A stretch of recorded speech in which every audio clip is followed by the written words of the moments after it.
COPD मरीजों को रात के समय सांस लेने में ज्यादा कठिनाई होती है। यह सिर्फ एक आम शिकायत नहीं, बल्कि इसके पीछे वैज्ञानिक कारण है। आज हम आसान भाषा में समझेंगे कि रात होते ही सांस क्यों बिगड़ जाती है और राहत पाने के लिए क्या उपाय किए जा सकते हैं। क्रॉनिक ऑब्स्ट्रक्टिव पल्मोनरी डिजीज यानी सीओपीडी में वायुमार्ग और फेफड़े धीरे धीरे खराब होने लगते हैं। सूजन, घाव और म्यूकस जमने की वजह से सांस का रास्ता संकरा हो जाता है और हवा का प्रवाह कम हो जाता है। इसी कारण रात के समय ऑक्सीजन स्तर गिर सकता है और सांस और कमजोर हो जाती है। इससे सांस लेने में दिक्कत, सीटी जैसी आवाज और खांसी बढ़ सकती है, जो बार बार नींद तोड़ देती है। सीधा लेट जाना भी समस्या बढ़ा देता है। जब हम फ्लैट लेटते हैं तो फेफड़ों और वायुमार्ग को अधिक मेहनत करनी पड़ती है, जिससे हवा का प्रवाह और ऑक्सीजन की अदला बदली दोनों प्रभावित होते हैं। और अगर सोते समय किसी व्यक्ति को ऑब्स्ट्रक्टिव स्लीप एपीनिया या स्लीप रिलेटेड हाइपोवेंटिलेशन जैसी समस्या भी हो, तो सीओपीडी के साथ मिलकर परेशानी और गंभीर हो जाती है।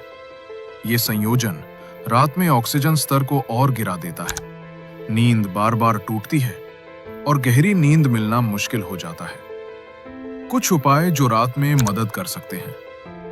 रात को थोड़ी आसानी के लिए आप ये उपाय आजमा सकते हैं। सिर को ऊंचा करके सोएं। बिस्तर या 2 से 3 तकियों की मदद से इससे फेफड़ों पर दबाव कम होता है। अगर डॉक्टर ने बताया है तो सोने से पहले इनहेलर या ऑक्सीजन थेरेपी का उपयोग करें। कमरे का तापमान आरामदायक रखें और जरूरत हो तो ह्यूमिडिफायर का इस्तेमाल करें।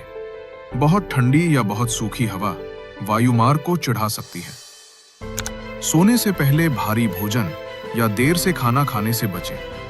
हल्का खाना लें और भोजन नींद के बीच पर्याप्त अंतर रखें। अगर रात में बार बार नींद टूट रही है, अचानक सांस रुकने जैसा महसूस होता है या तीव्र सांस फूलती है, तो डॉक्टर से जरूर चर्चा करें, क्योंकि कई बार नींद में आने वाली सांस की समस्या छिपी रहती है।